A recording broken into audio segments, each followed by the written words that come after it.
Welcome to news alerts. Prakasam జిల్లాకు చెందిన ప్రముఖ వ్యాపారవేత్త మాజీ మంత్రి సిద్ధా రాఘవరావు వైసీపీకి రాజీనామా చేశారు. ఆయన తన రాజీనామా లేఖను పార్టీ అధ్యక్షుడు జగన్ కు పంపించారు. వ్యక్తిగత కారణాల వల్ల పార్టీకి రాజీనామా చేస్తున్నట్లు లేఖలో పేర్కొన్నారు. అంతకు మించి లేఖలో మరే విషయం ప్రస్తావించలేదు. సిద్ధా రాఘవరావు 2014లో టీడీపీ కూటమి గెలిచినప్పుడు చంద్రబాబు కేబినెట్ లో అటవీ శాఖ మంత్రిగా పనిచేశారు. ఆయన దర్శి నియోజకవర్గం నుంచి ఎమ్మెల్యేగా గెలుపొందారు. అయితే 2019 ఎన్నికల్లో సిద్ధా ఒంగోలు ఎంపీగా పోటీ చేసి ఓటమి పాలయ్యారు. ఆ తర్వాత ఏడాదికే ఆయన తన కుమారుడు సుధీర్ తో కలిసి వైసీపీలో చేరారు. ఈసారి ఎన్నికల్లో సిద్ధా కుటుంబం కోరుకున్న దర్శి స్థానం దక్కకపోగా అద్దంకి, మార్కాపురం, ఒంగోలు అసెంబ్లీ స్థానాలను వైసీపీ ప్రభుత్వం ప్రతిపాదించింది. అయితే వీటి పట్ల సిద్ధా రాఘవరావు ఆసక్తి చూపించలేదు.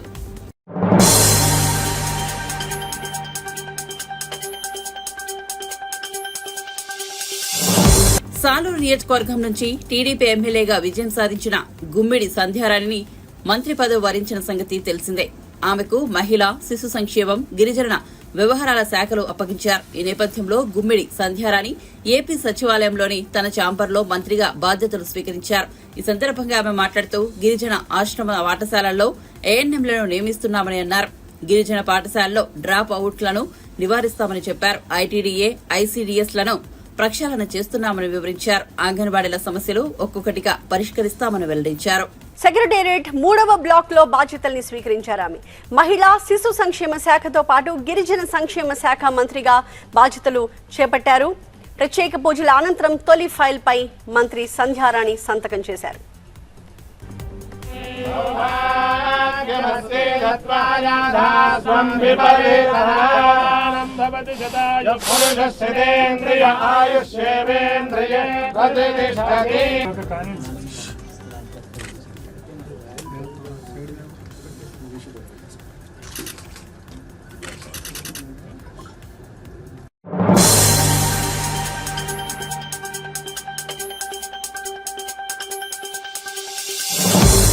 విద్యుత్ కొనుగోలుపై చట్టం తన పని తాను చేసుకుంటూ పోతుందని నీటిపారుదల శాఖ మంత్రి ఉత్తమ్ కుమార్ రెడ్డి వెల్లడించారు. ఆంధ్రప్రదేశ్ లో ఏర్పాటైన కొత్త ప్రభుత్వానికి శుభాకాంక్షలు తెలిపారు. తెలుగు రాష్ట్రాల మధ్య సత్సంబంధాలు ఉండాలని ఆకాంక్షించారు. కుటుంబ సభ్యులతో కలిసి తిరుమల శ్రీవారిని ఉత్తమ్ దర్శించుకున్నారు. తెలుగు జాతి సుఖ సంతోషాలతో ఉండాలని స్వామివారిని ప్రార్థించినట్లు తెలిపారు.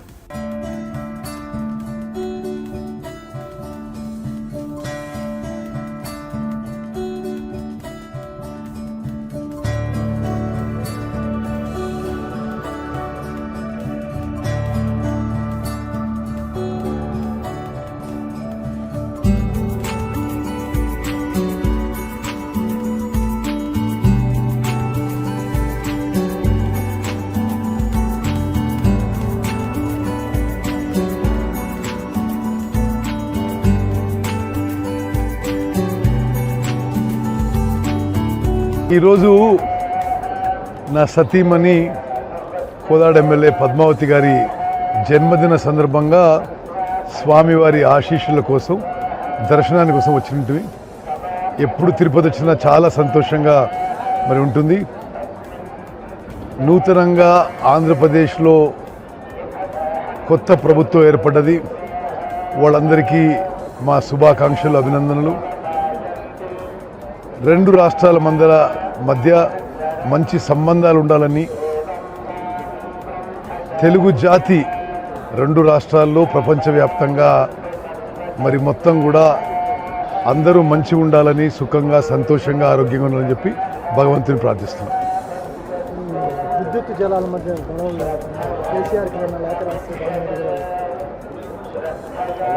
అది చట్టం తన పని తను చేసుకుంటూ పోతుంది.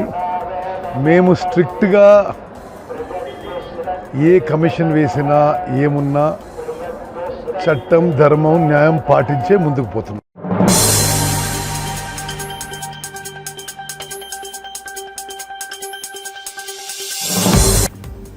హైదరాబాద్ లో సోమవారం సాయంత్రం ఒక్కసారిగా భారీ వర్షం కురిసింది.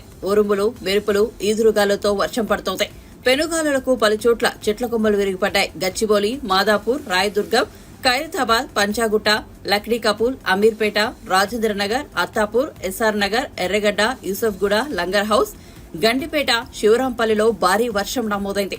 అలాగే పంజాగుట్ట, జూబ్లీహిల్స్, బంజారాహిల్స్, అమీర్పేట, బేగంపేట, సికింద్రాబాద్, గచ్చిబౌలి, మణికొండ, షేక్పేట, కొండాపూర్, హైటెక్ సిటీ తదితర ప్రాంతాల్లో ఒక్కసారిగా భారీ వర్షం మొదలైంది. ఒక్కసారిగా వర్షం కురవడంతో రోడ్లపైకి వరద నీరు వచ్చి వాహనదారులు చాలా ఇబ్బందులు పడుతున్నారు.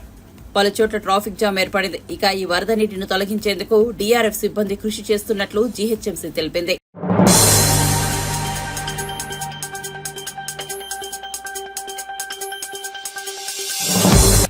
ఏపీలో టీడీపీ, జనసేన, బీజేపీ కూటమి అధికారంలోకి వచ్చిన సంగతి తెలిసిందే. ఈ నేపథ్యంలో ఏపీ నూతన అసెంబ్లీ తొలిసారి సమావేశం కానుంది.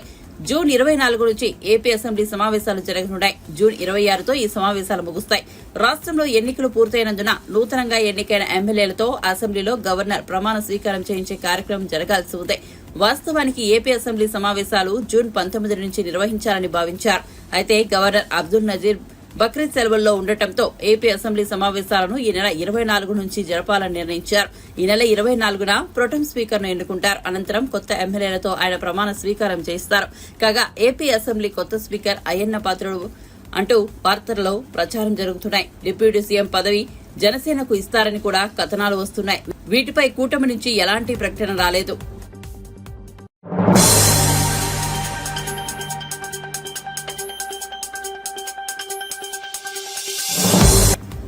ఈవీఎంల వాడకాన్ని ప్రపంచ దేశాలు బహిష్కరించాలని, కొంతమేర ఈవీఎంలను హ్యాకింగ్ చేసే అవకాశం ఉందని, మనుషులు కానీ ఏఐ టూల్స్ తో గానీ ఈవీఎంల హ్యాకింగ్ అసాధ్యమేనని కాదని ఎలాన్ మస్క్ చేసిన వ్యాఖ్యలు భారత్ లో దుమారం రేపుతున్నాయి. మస్క్ వ్యాఖ్యలను విపక్షాలు ఓ ఆయుధంగా మలుచుకునే ప్రయత్నం చేస్తున్నాయి. భారత్ లో ఈవీఎంలు బ్లాక్ బాక్సులు వంటివని, వాటిని కనీసం పరిశీలించేందుకు కూడా ఎవరిని అనుమతించారని రాహుల్ గాంధీ వ్యాఖ్యానించారు. ఈ నేపథ్యంలో AP BJP chief, Rajahmundry MP Daggubati Purandeswari స్పందించారు. ఈవీఎంలను హ్యాక్ చేయవచ్చంటున్న ఎలాన్ మస్క్ ను భారత ఎన్నికల సంఘం ఆహ్వానించాలని, ఈవీఎంలను ఎలా హ్యాక్ చేయవచ్చో నిరూపించేందుకు అతనికి ఓ అవకాశం ఇవ్వాలని వ్యంగ్యం ప్రదర్శించారు. ఈవీఎంలపై పరిశోధనలకు ఎన్నికల సంఘం చాలా మందికి అవకాశం ఇచ్చిందని, కానీ ఎవరూ హ్యాక్ చేయలేకపోయారని పురంధేశ్వరి స్పష్టం చేశారు. ఈ మేరకు ఆమె ట్వీట్ చేశారు.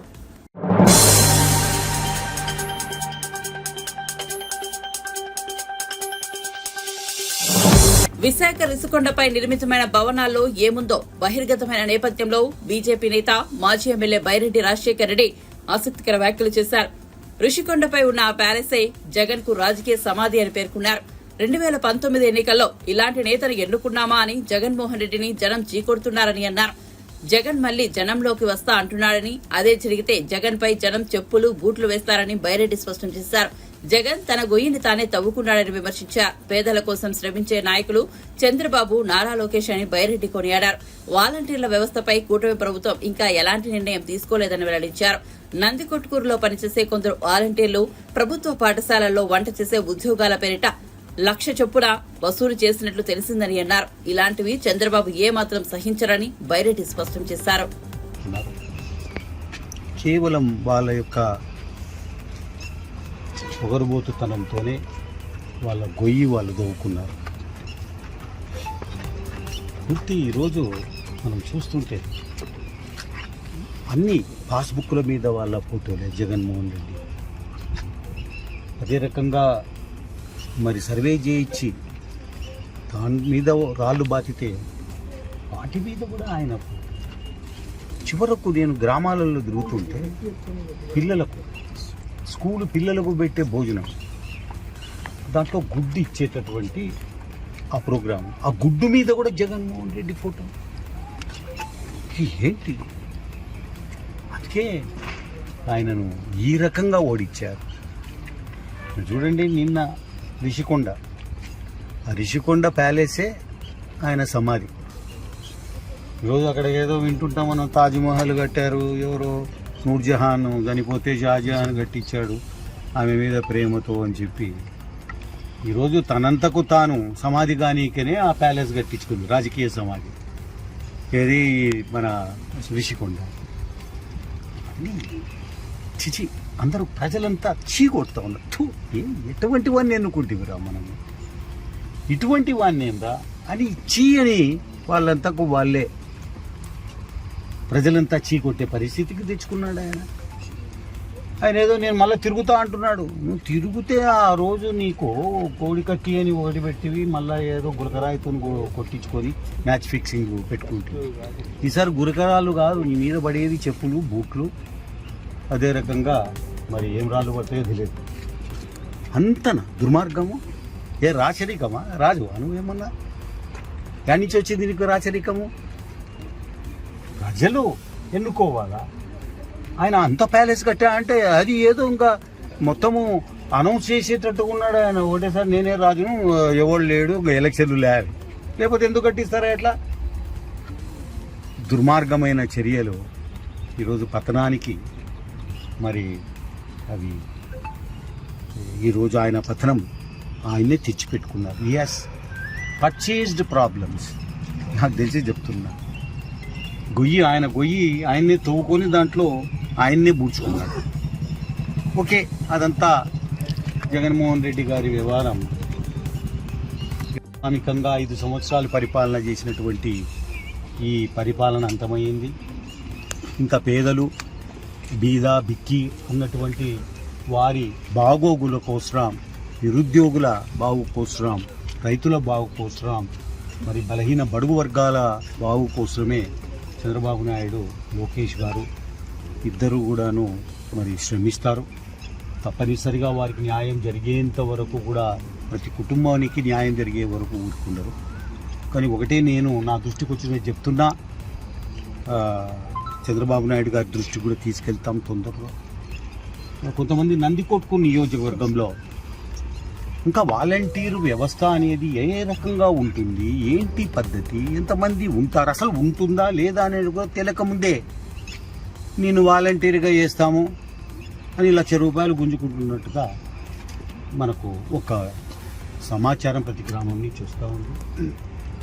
ఈ తోలు తీస్తాం ఏమనుకుంటున్నారో మీరు పేదల దగ్గర ఈ రకంగా, పేదలకు రూల్ ప్రకారంగా చంద్రబాబు నాయుడు పరిపాలనలో ఏమి నిర్దేశిస్తారో దాని ప్రకారంగా జరగాల్సిందే. కానీ మీరు ఈ వాళ్ళ పోస్టులు, వంట చేస్తారు స్కూళ్ళల్లో, వాళ్ళ పోస్టులకు డబ్బు గుంజుకోవడము, లేకపోతే వాలంటీర్లు ఒకరొకరి దగ్గర ₹1,00,000 గుంజుకోవడము, లేకపోతే పోస్ట్ వేపిస్తామని చెప్పి డబ్బులు గుంజుకోవడం, ఇది చేస్తే మీ తోలు తీసి ఉప్పు కారం పట్టించి కుట్లేస్తాం. చూడండి, జాగ్రత్త.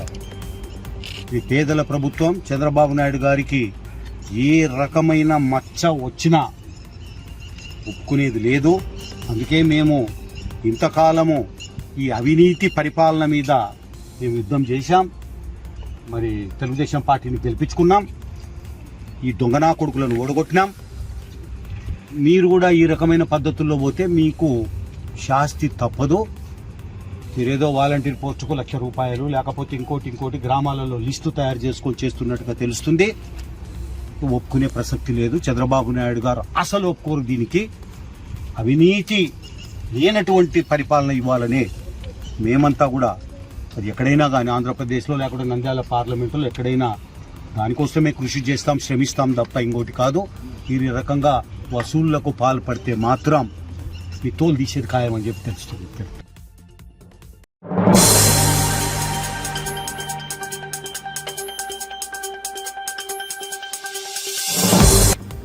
ఇటీవల కువైట్ లో జరిగిన ఘోర అగ్ని ప్రమాదంలో 45 మంది భారతీయులు చనిపోగా అందులో 3 ఏపీ వాసులు ఉన్నారు.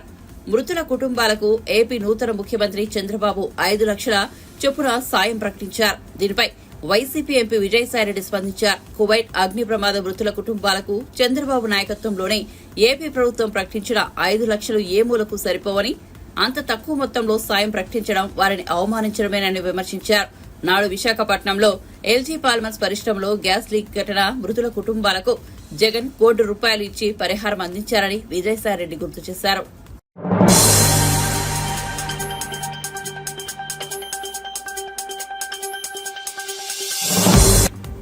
తెలంగాణలో భారీ ఎత్తున ఐపీఎస్లకు స్థానచలనం కలిగింది. ఒకేసారి 28 మంది ఐపీఎస్ అధికారులను కాంగ్రెస్ ప్రభుత్వం బదిలీ చేసింది. ఈ మేరకు ఉత్తర్వులు జారీ చేసింది. సిఐడి ఎస్పీగా విశ్వజిత్ కంపాటి, హైదరాబాద్ ట్రాఫిక్ డీజీపీగా రాహుల్ హెగ్డే, ఏసీబీ జేడీగా రితిరాజ్లను నియమించారు.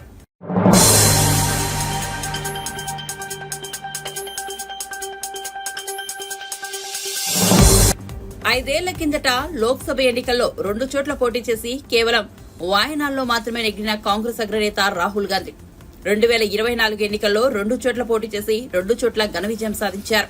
వాయనాడ్తో పాటు రాయబరేలీలోనూ రాహుల్ గెలుపు రుచి చూశారు. అయితే ఈ రెండింటిలో ఏ స్థానాన్ని వదులుకోవాలన్నది ఆయనకు పెద్ద సమస్యగా మారింది.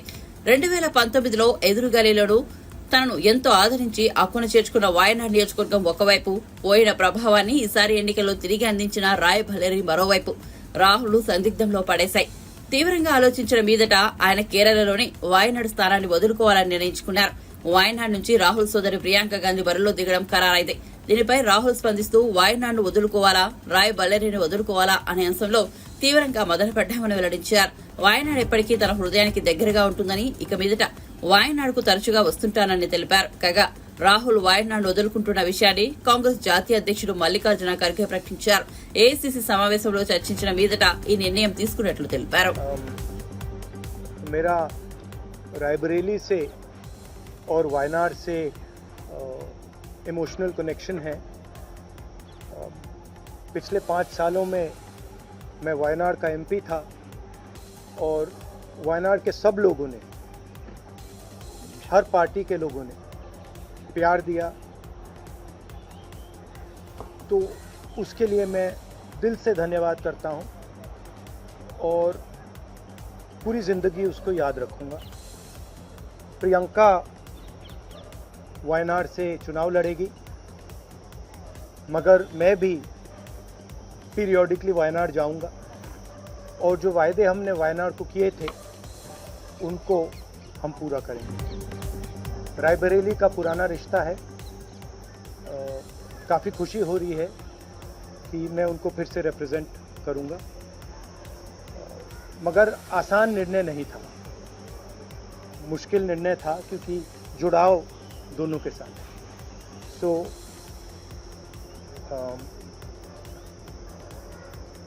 I have an emotional relationship with both Raebareli and the people of Wayanad, and the last 5 years as member of Parliament of Wayanad have been a fantastic experience, a very enjoyable experience.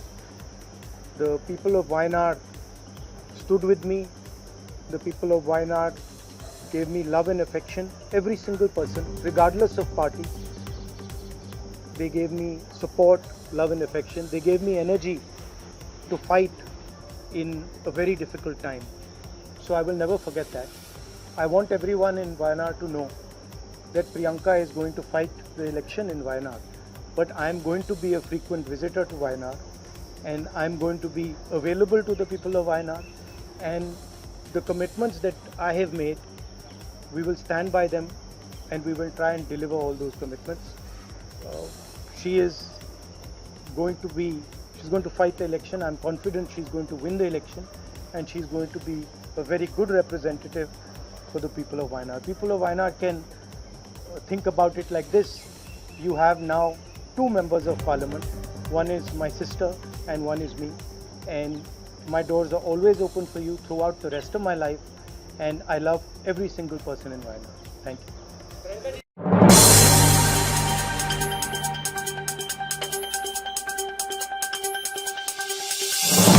Vinayaka Chavithi సందర్భంగా హైదరాబాద్ లోని ఖైరతాబాద్ లో ప్రతిష్ఠించే మహాగణపతి విగ్రహానికి దేశవ్యాప్త గుర్తింపు ఉంది. భారీతనంలోనూ ప్రజా ఆకర్షణ విషయంలోనూ ఖైరతాబాద్ గణపతికి సాటి లేదు. అందుకే ప్రతి ఏటా ఖైరతాబాద్ లో గణపతి విగ్రహం ఎంత అనే అంశంపై అత్యంత ఆసక్తి నెలకొంటుంది. ఇక ఈసారి వినాయక చవితి సందర్భంగా ప్రతిష్టాపన చేసే విగ్రహ నిర్మాణం కోసం ఘనంగా కర్రపూజ నిర్వహించారు. ప్రతి ఏడాది నిర్మల ఏకాదశి నాడు కర్రపూజ నిర్వహించడం ఆనవాయితీగా వస్తుంది. కర్రపూజ అనంతరం విగ్రహాన్ని అక్కడే రూపొందిస్తారు. ఈ కార్యక్రమంలో ఖైరతాబాద్ ఎమ్మెల్యే దానం నాగేందర్, గణపతి ఉత్సవ కమిటీ సభ్యులు పాల్గొన్నారు. ఈసారి ఖైరతాబాద్ లో ప్రతిష్ఠింపబోయే మహాగణపతి విగ్రహం ఎత్తును 70 అడుగులుగా ఖరారు చేశారు. దీనిపై దానం నాగేందర్ స్పందిస్తూ గణేష్ చతుర్థి ఉత్సవాలను ఈసారి ఘనంగా నిర్వహిస్తామని, భక్తులకు ఎలాంటి లోటు రానివ్వమని స్పష్టం చేశారు. పోలీస్ భద్రత పెంచాలన్న విషయాన్ని సీఎం రేవంత్ రెడ్డికి వివరిస్తామని వెల్లడించారు.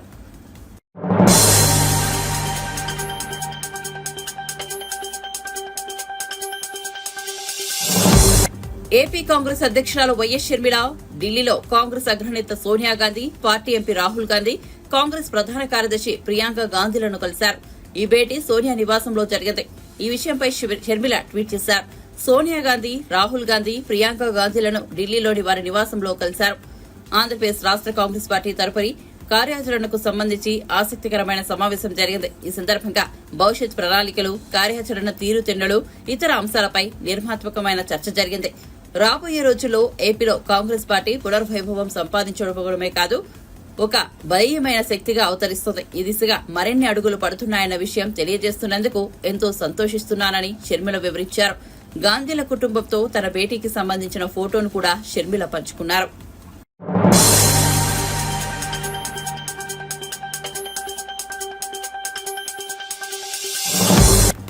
మహబూబాబాద్ జిల్లాకు చెందిన ఓ బాలిక ఇటీవల మియాపూర్లో అత్యాచారానికి గురైన విషయం తెలిసిందే. లక్ష్మతండాకు చెందిన నరేష్, శారదా దంపతుల 3 వారాల కిందట కూలి పనుల కోసం హైదరాబాద్లోని మియాపూర్ వచ్చారు.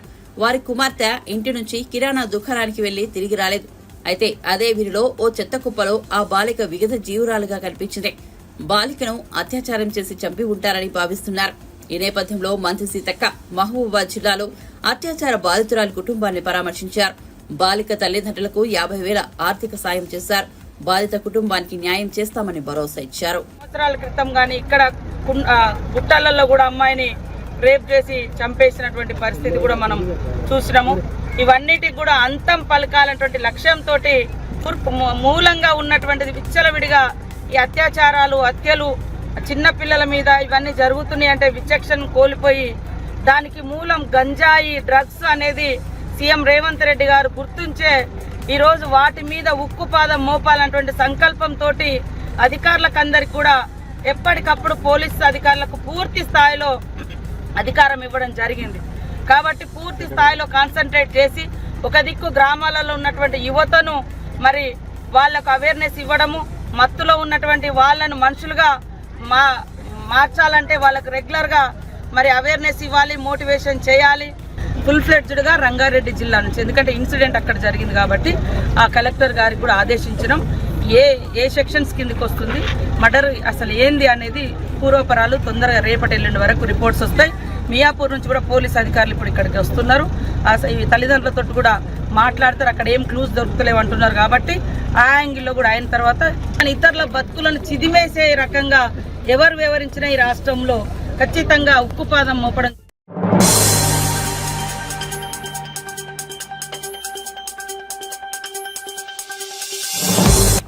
తిరుమలలో సెప్టెంబర్ నెలకు సంబంధించి ఆర్జిత సేవా టికెట్ల కోటాను టీటీడీ విడుదల చేయనుంది. సుప్రభాతం, తోమాల సేవ, అర్చన, అష్టదళ పాద, పద్మారాధన టికెట్లను ఎలక్ట్రానిక్ డిప్ ద్వారా కేటాయించనున్నారు. అందుకు గాను జూన్ 18 ఉదయం 10 గంటల నుంచి 20వ తేదీ ఉదయం 10 గంటల వరకు రిజిస్ట్రేషన్కు అవకాశం కల్పించారు. ఈ 3 రోజుల్లో తమ వివరాలు నమోదు చేసుకున్న భక్తులకు ఎలక్ట్రానిక్ డిప్ ద్వారా పలు ఆర్థిక సేవల టికెట్లు కేటాయిస్తారు. ఎలక్ట్రానిక్ డిప్ లో ఆర్జిత సేవా టికెట్లు పొందిన వారు జూన్ 20వ తేదీ మధ్యాహ్నం 12 గంటల నుంచి 22వ తేదీ మధ్యాహ్నం 12 గంటల వరకు నిర్దేశిత నగదు చెల్లించి టికెట్లను ఖరారు చేసుకోవాల్సి ఉంటుంది. ఇక కళ్యాణం, ఊంజల్ సేవ, ఆర్జిత బ్రహ్మోత్సవం, దీపాలంకరణ సేవా టికెట్లను ఈ నెల 21వ తేదీ నుంచి ఉదయం 10 గంటల నుంచి విడుదల చేస్తారు. ఇక కళ్యాణం, ఊంజల్ సేవ, ఆర్జిత బ్రహ్మోత్సవం, దీపాలంకరణ సేవల్లో వర్చువల్ గా పాల్గొనే భక్తుల కోసం జూన్ 21 మధ్యాహ్నం 3 గంటలకు కోటా విడుదల చేయనున్నారు. అంగ ప్రదక్షిణం టికెట్లను జూన్ 22న ఉదయం 10 గంటలకు విడుదల చేస్తారు. అదే రోజున మధ్యాహ్నం 3 గంటలకు సీనియర్ సిటిజన్లు, దివ్యాంగులకు ప్రత్యేక ప్రవేశ దర్శనం కోసం టికెట్లు విడుదల చేస్తారు. 300 రూపాయల ప్రత్యేక ప్రవేశ దర్శన టికెట్లను జూన్ 24వ తేదీ ఉదయం 10 గంటలకు విడుదల చేస్తారు. తిరుపతి, తిరుమలలో బస చేయడం కోసం జూన్ 24వ తేదీ మధ్యాహ్నం 3 గంటలలోపు కోటా విడుదల చేస్తారు. ఈ టికెట్లను ఆన్లైన్లో టీటీడీ దేవస్థానం .ap.government.in ద్వారా బుక్ చేసుకోవాల్సి ఉంటుందని టీటీడీ ఒక ప్రకటనలో తెలిపింది.